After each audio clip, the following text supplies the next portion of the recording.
Sir chapter complete हो sir गया। डाला एंड रामकली का डिस्कस कर रहे थे हम लोग story. we are doing the revision of chapter 1, that is the story of village Palanpur.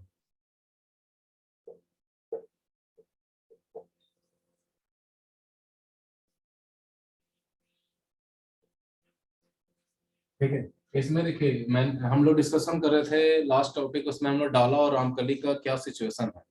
ठीक है, डाला और रामकली उनको क्या सर पूरा चैप्टर कर लिए थे। हाँ पूरा चैप्टर डाला और रामकली वाला टॉपिक हम लोग नहीं डिस्कस कर पाए थे, टाइम खत्म हो गया था, तो उसका थोड़ा सा ज्यादा नहीं है, थोड़ा सा सुन लीजिए। देखिए डाला और रामकली क्या है, दोनों ही लेबरर थे, दोनों ही फार्म लेबरर थे। तो आप लोग जानते हैं कि ग्रीन रेवोल्यूशन टेक्निक के आने से, जो ग्रीन रेवोल्यूशन टेक्निक का जो हेल्प मिला किसानों को, उसके आने से जो फार्म लेबरर्स थे ना, उनके लिए प्रॉब्लम क्रिएट हो गया। ठीक है, तो डाला और रामकली का टेंशन यही था कि भाई डे बाय डे ये जो किसान है सब पगला रहे हैं, ये लोग ग्रीन रेवोल्यूशन टेक्निक को फॉलो करते जा रहे हैं। तो अगर ट्रैक्टर खेतों में प्लॉइंग करना शुरू कर देंगे, हार्वेस्टिंग करना शुरू कर देंगे, थ्रेसर मशीन थ्रेसिंग करना चालू कर देगा, तो ये लेबर क्या करेंगे। उनका टेंशन ये था कि ठीक है कि by the help of green revolution technique, whatever the technique the farmer are able to get, उससे वो लोग अपना प्रोडक्शन तो इंक्रीज कर लेंगे, बट ये जो फार्म लेबरर्स थे इनके लिए तो प्रॉब्लम हो जाएगा। रोहिणी है आपके क्लास में? रोहिणी, आयुष, रोहिणी और यस आयुष? सर है। देखिए सभी Yes, लोग sir, आप section लोग A। आपस में तो बात करते होंगे, सब लोग को बोलिए अपना क्लास एंड सेक्शन साथ में नेम, अपने आप को रिनेम करें, उसमें क्लास एंड सेक्शन भी डालें ताकि पता चले किस क्लास के हैं और किस सेक्शन के हैं आप। ठीक है, 9 ये तो पता है कि क्लास 9 है, बट लिखा रहेगा तो ज्यादा बेटर है ना। ठीक है, तो डाला और रामकली ये दोनों ही फार्म लेबर थे, इनके लिए प्रॉब्लम यही था कि जो भी ग्रीन रेवोल्यूशन टेक्निक का सपोर्ट मिल रहा था, खास करके वो जो मशीनरीज का सपोर्ट मिल रहा था, जो मशीनरीज का सपोर्ट आ रहा था, उसके कारण किसानों को तो फायदा हो रहा था, जो किसान उसको अडॉप्ट करे थे उनके लिए तो बेनिफिशियल था, मगर जो लोग फार्म लेबरर्स थे उनके लिए प्रॉब्लम क्रिएट कर, उनको डर था। एक उनके पास क्या था, डर था कि कहीं हो सकता है कि एक समय ऐसा आएगा कि जब सारे किसान मशीनरीज के ऊपर डिपेंड हो जाएंगे तो हम लोग का जो वर्किंग डे है, जो हम लोग को काम मिलता है, वो कम जाएगा।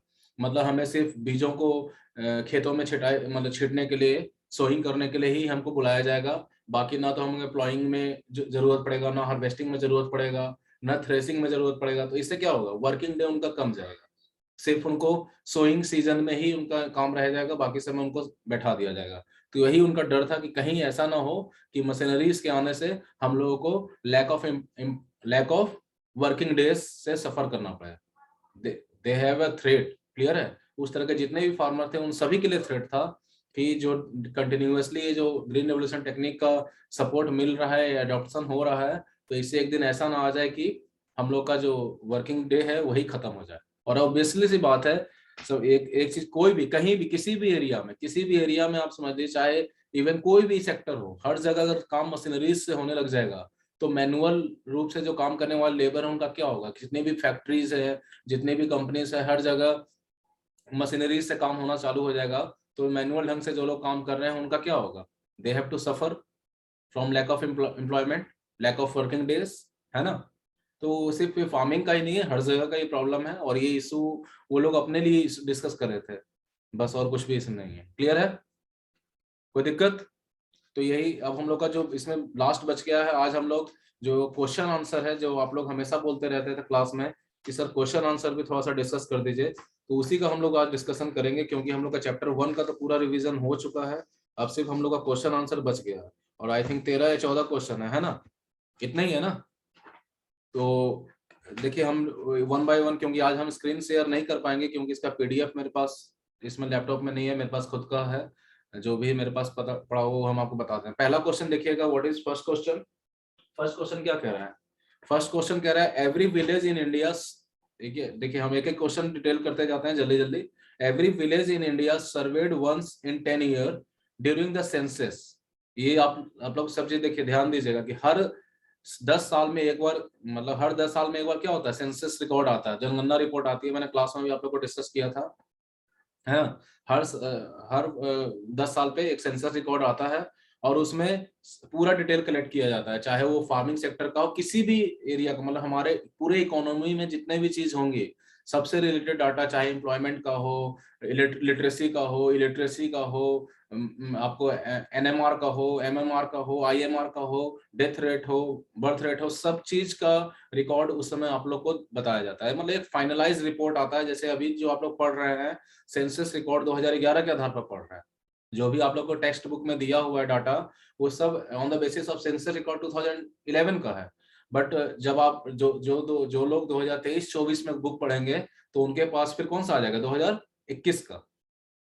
ठीक है, 20-21 का जो डाटा होगा उसमें तो वो लोग उनके में 2011 की जगह 2021 आ जाएगा।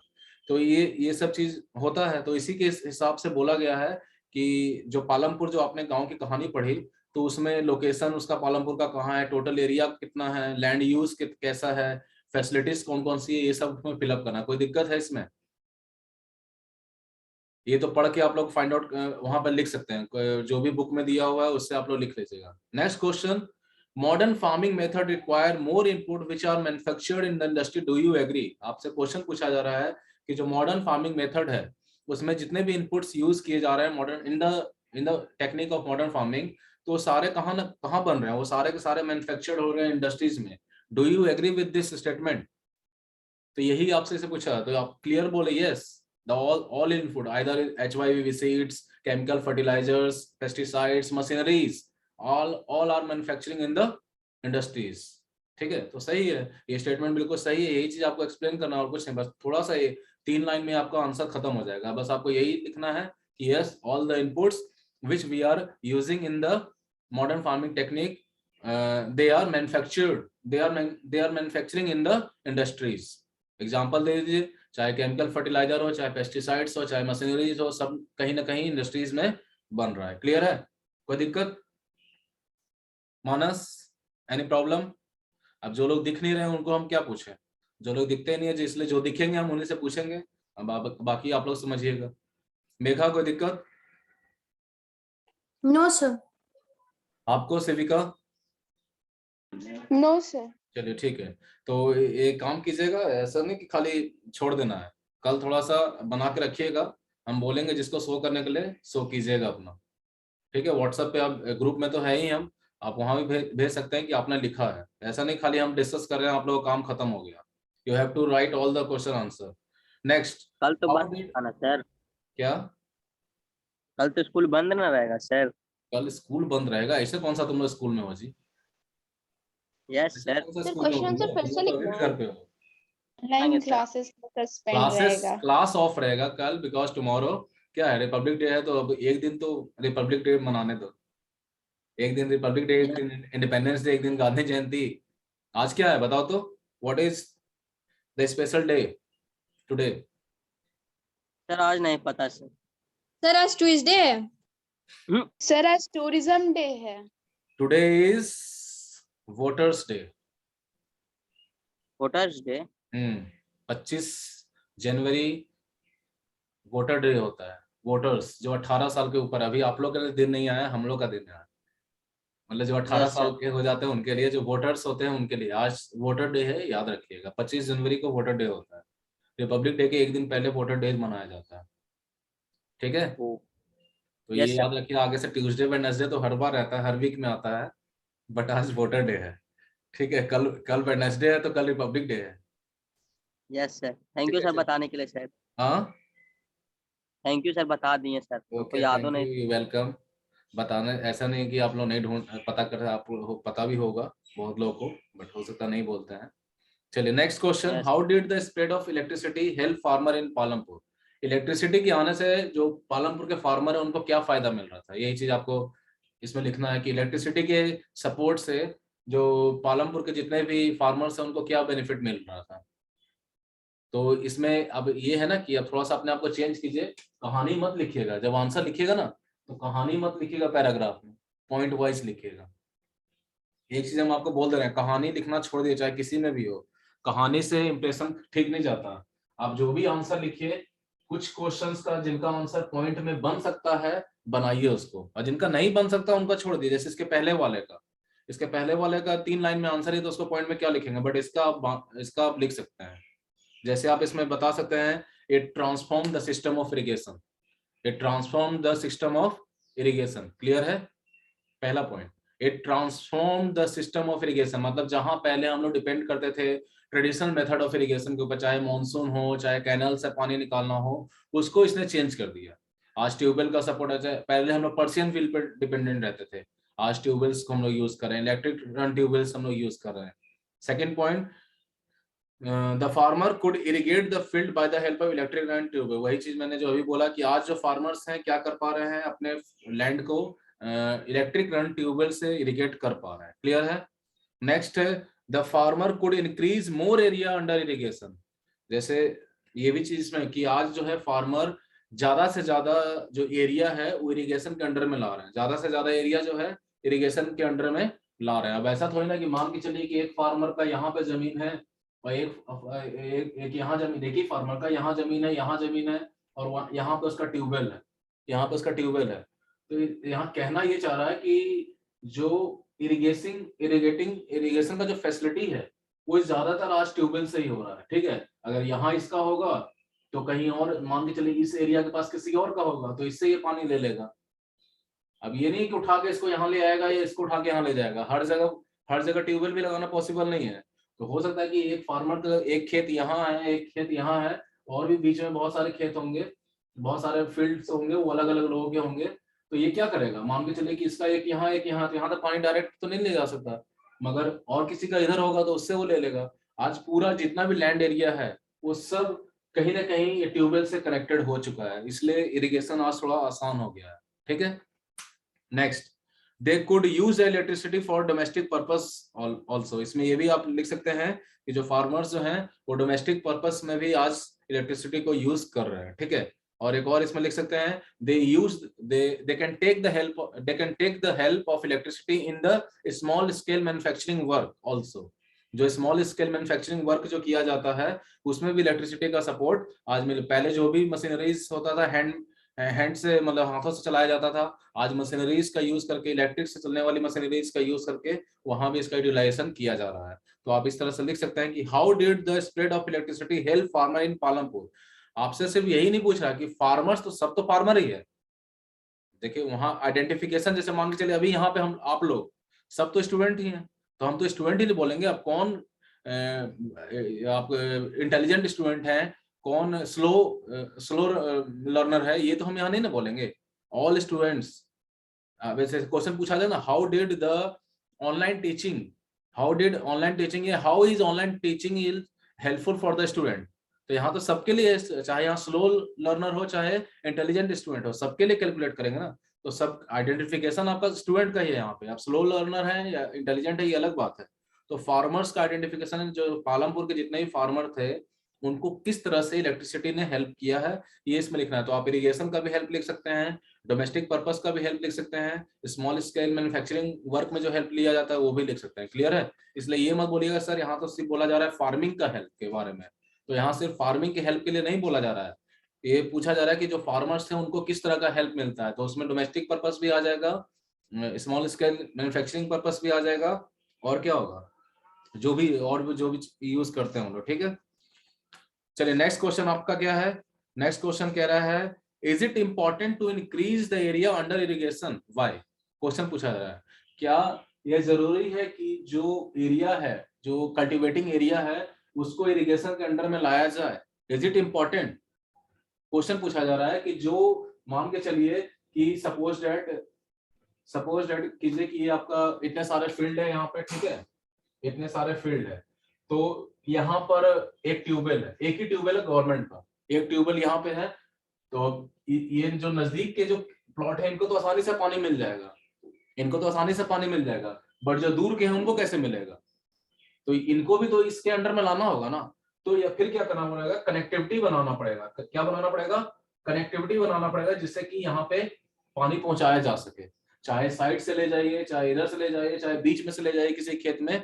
जितने भी एरिया आपके पास कल्टिवेबल लैंड है, सबको इससे आपको कनेक्ट करना होगा ताकि आसानी से हर एक फील्ड पे पानी पहुंचाया जा सके। क्लियर है?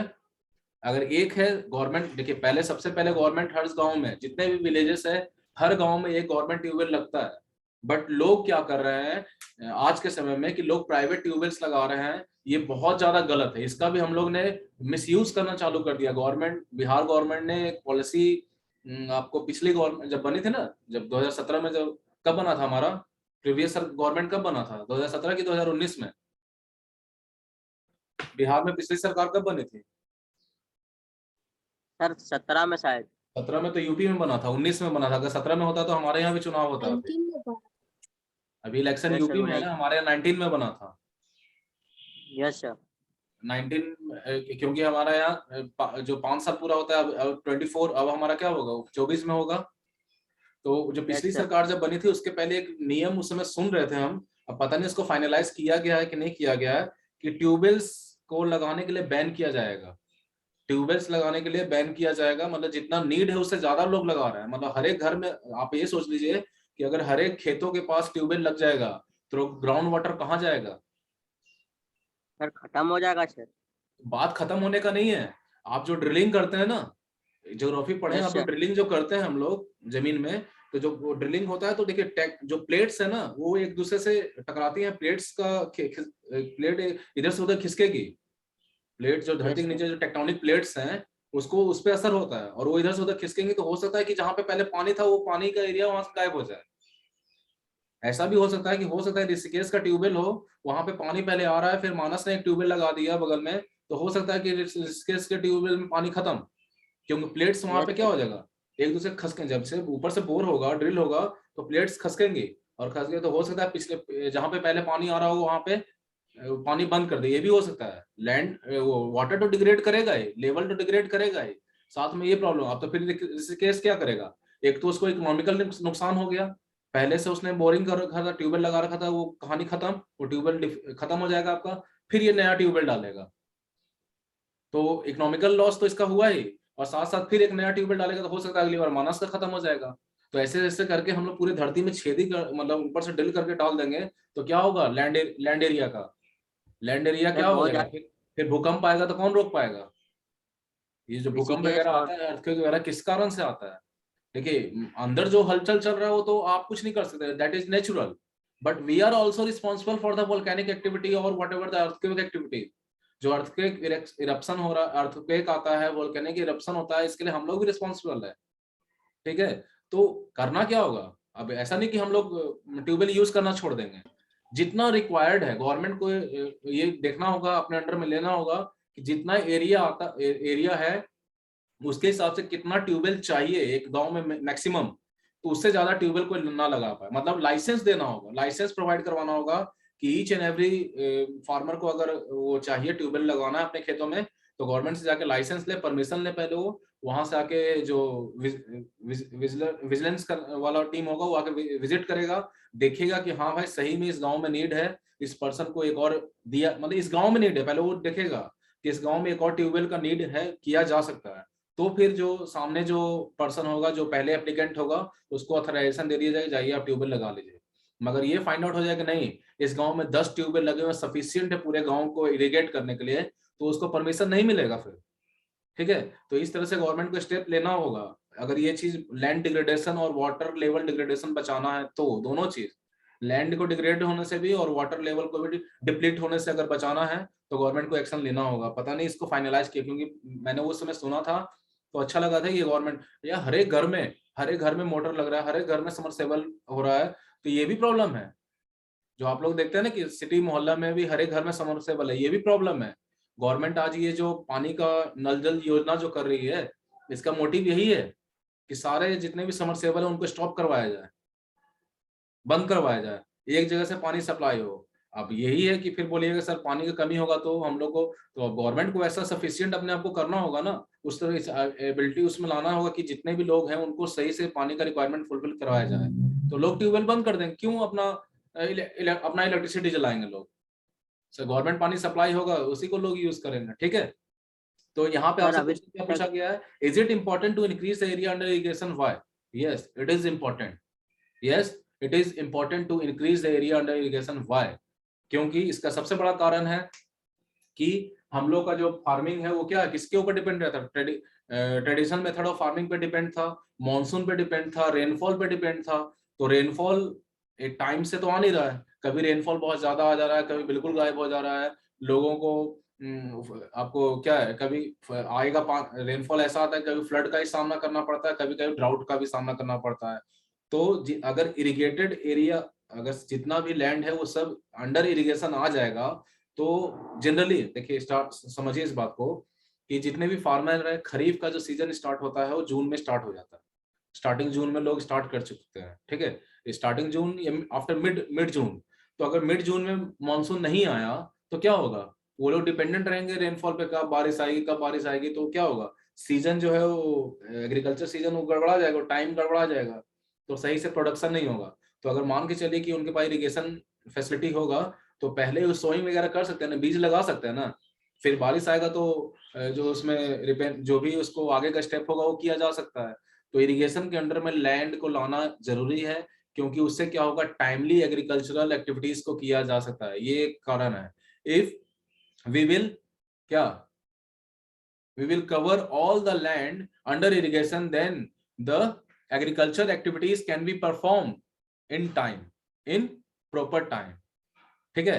and also we are able to help, we are able to take the help of rainfall in other जो other step, जो भी फार्मिंग का एक्टिविटी का अदर स्टेप होगा उसमें हम लोग उसका हेल्प ले सकते हैं। बस यहाँ पे आपको यही चीज लिखना है कि क्यों इंपॉर्टेंट है एरिया को इरिगेशन के अंडर में लाना, क्यों इंपॉर्टेंट। सबसे बड़ा कारण आपको जो रीजन लिखना है यही कि हमारे यहाँ जो फार्मिंग है, क्योंकि ज्यादातर हमारे यहाँ फार्मिंग जो है रेनफॉल पे डिपेंडेंट है, मानसून पे डिपेंडेंट है, और इसका कोई टाइम फिक्स नहीं रहता। That's why we need to cover all the cultivable land under the irrigation, under the irrigation, clear है। यही मेन कारण यही है कि why we need to increase the area under irrigation, ठीक है। चलिए अब आगे बढ़े।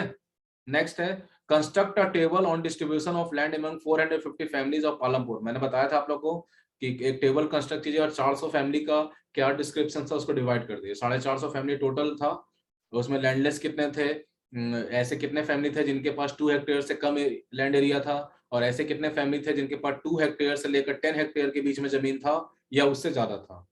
बस ये तीन ही रो इस टेबल में आपके तीन ही कॉलम बनेंगे, ठीक है। एक आपका आएगा अगर आपका लैंडलेस लेबरर्स का, दूसरा आएगा स्मॉल फार्मर बोल सकते हैं, और एक आप तीसरा बोल लेंगे लार्ज फार्मर। क्लियर है।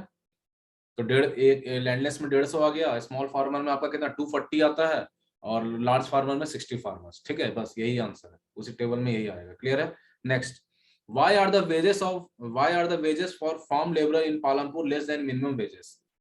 बहुत इजी क्वेश्चन है कि जो पालमपुर के जो लेबरर्स थे उनके लिए जो वेज था वो कम क्यों था, मिनिमम वेजेस जो गवर्नमेंट के द्वारा फिक्स किया गया उससे कम क्यों था। what is the reason behind this? तो मेन रीजन क्या है, there is a huge availability of labor, supply of labor is more than demand of labor। आप लिख सकते हैं एक कारण सिंपल कि supply of labour in Palampur is more than demand of labor, that's why the wages of farm labor in the Palampur is low as compared to the minimum wages set up by the government। Clear है। बस जब supply ज्यादा होगा और demand कम होगा तो किसी भी चीज की कीमतें गिरती हैं। ये मार्केट का थ्योरी है, ये सप्लाई और डिमांड का थ्योरी है, जो कि आप लोग क्लास 11th में आप लोग जाइएगा, कॉमर्स अगर लेते हैं तो इकोनॉमिक्स में पढ़ना होगा theory of supply and demand, ठीक है। तो उसमें आप पढ़िएगा कि जब कीमतें किसी भी, आज बोलते हैं ना कि प्रोडक्ट का कीमत क्यों गिर रहा है, कभी कभी आप सुनते होंगे कि बहुत सारे ऐसे प्रोडक्ट जिनका कीमत बहुत ज्यादा नीचे चला जाता है, क्योंकि सप्लाई बहुत ज्यादा है, डिमांड कम है, इसलिए कीमत नीचे चला गया। सप्लाई ज्यादा होगा और डिमांड कम होगा तो कीमत नीचे जाएंगे, और सप्लाई कम होगा और डिमांड ज्यादा होगा तो कीमतें बढ़ेंगी। क्लियर है। एक एग्जाम्पल दे दें, एक एग्जाम्पल देंगे तो हंसीएगा आप लोग।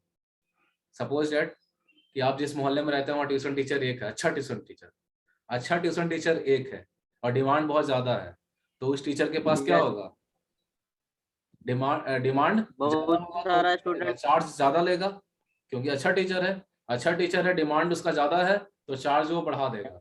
बट वही 1 से अगर 4 हो गए तो फिर क्या होगा, उसका प्राइस कमेगा ना, सप्लाई बढ़ेगा तो डिमांड बढ़ जाएगा वहां पे, तो फिर उसको अपना रेट कम करना होगा, तभी तो उसको फिर मिलेगा, वरना पता चला वो बैठा रह जाएगा। क्लियर है, समझ में आ गया। Yes sir. Yes sir. का पांडे है ना क्लास में? Yes sir. अभी ज्वाइन कर रही है, अभी ज्वाइन कर क्या फायदा। चलिए next question. In your region talk to labourers, choose either from farm laborer or laborer working at construction sites. What wages do they get? Are they paid in cash or kind? Do they get work regularly? Are they in debt? आपको अपने reason में किसी भी दो labour से बात करना है, चाहे फार्म लेबर से बात कीजिए, चाहे कंस्ट्रक्शन साइट पे काम करने वाले लेबर से बात कीजिए, और उनसे पता कीजिए कि उनको क्या मजदूरी मिल रहा है, और जो उनको वेज मिल रहा है वो कैश में मिल रहा है या किसी काइंड में मिल रहा है, मतलब किसी सपोर्ट में मिल रहा है। मतलब इन फॉर्म ऑफ कैश ना देके हो सकता है कि उसको कुछ और सपोर्ट वहाँ हो सकता है, उसको अनाज दे दिया जा रहा है या रहने के लिए घर दे दिया जा रहा है, ये पता कीजिए।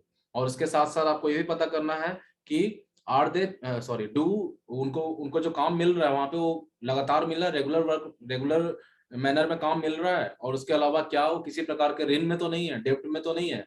क्लियर है? ये सारी चीजें आपको पता करना है। तो ये सब चीज अलग से बताने की जरूरत है, तो खुद भी बना के कहानी लिख देगा, जरूरी नहीं पता करना, आप खुद एक स्टोरी बनाइए और लिख दीजिए।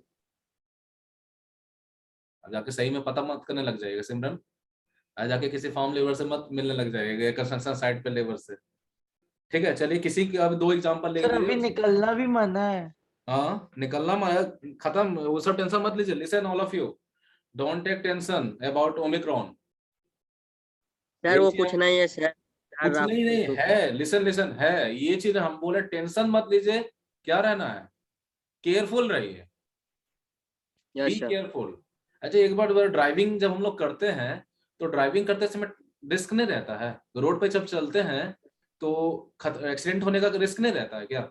आप बीच रोड में चलिए तो आपका एक्सीडेंट नहीं होता है, तो क्या करते हैं वहां पे? एक्सीडेंट का डर रहता है फिर भी आप गाड़ी चलाते हैं ना, तो क्या करते हैं? केयरफुल होकर चलाते हैं। वही चीज है भाई, लाइफ में आ गया है, ये चीज रहेगा, ओमिक्रॉन कोरोना कभी जिंदगी में खत्म नहीं होगा, but we have to be careful बस।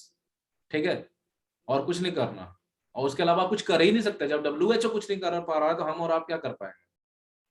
जब हमारा WHO जो कि एक जिसके हेल्थ का कैसे हेल्थ सबका सही रखना उसके पास जिम्मेदारी, जब उसी ने हाथ उठा दिया तो हम और आप क्या कर सकते हैं?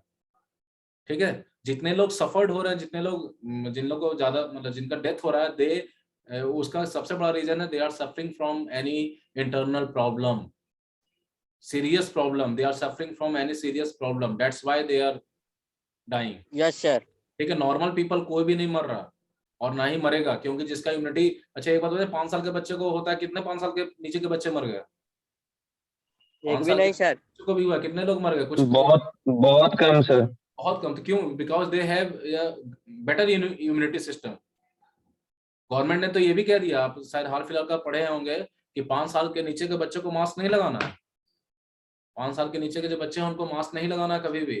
बट हाँ, अब यही है कि यहाँ से हम कितना सोचते हैं, बोल दिया कि 5 साल के नीचे के बच्चों को मास्क नहीं लगाना तो हम भी छोड़ देंगे। तो भैया हमको तो लगाना है, हम लोग को लगाना है, 5 साल से ऊपर वाले को लगाना है। हमारे सामने अगर हम मास्क लगाए होंगे तो 5 साल से नीचे का बच्चा होगा तो उसको क्या फर्क पड़ेगा? कुछ असर होगा जब हमारे यहाँ मास्क लगा होगा तो? वैक्सीन किस लिए लिए थे? वैक्सीन लिए थे अपने आप को सेफ रखने के लिए, अपना थोड़ा सा लड़ने के लिए।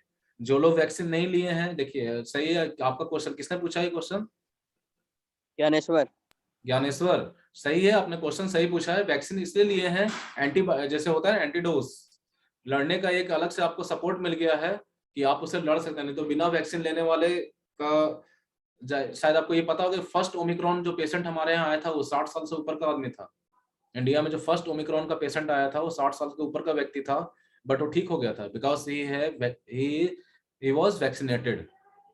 उसको वैक्सीनेशन का दोनों डोज लगा हुआ था, मतलब लड़ने में हेल्प करता है।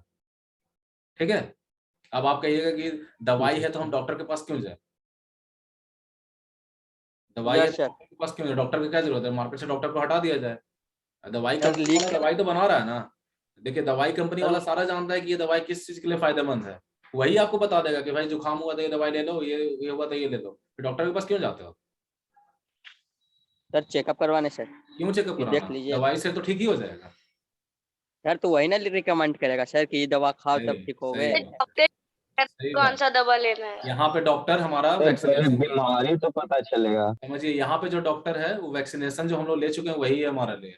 डॉक्टर कुछ नहीं कर पाता वहां पे, जो वैक्सीनेटेड है उसको उस हिसाब से बना हुआ है, वो लड़ पा रहा है, और बस जो थोड़ा बहुत सपोर्ट का जरूरत है डॉक्टर प्रोवाइड कर देते हैं। डॉक्टर के वहां पे खुद डॉक्टर लोग मर जा रहे हैं। अगर ऐसा होता है डॉक्टर अपने आप को नहीं बचा लेते। बहुत बड़े लेवल पे डॉक्टर लोग का मौत हुआ है।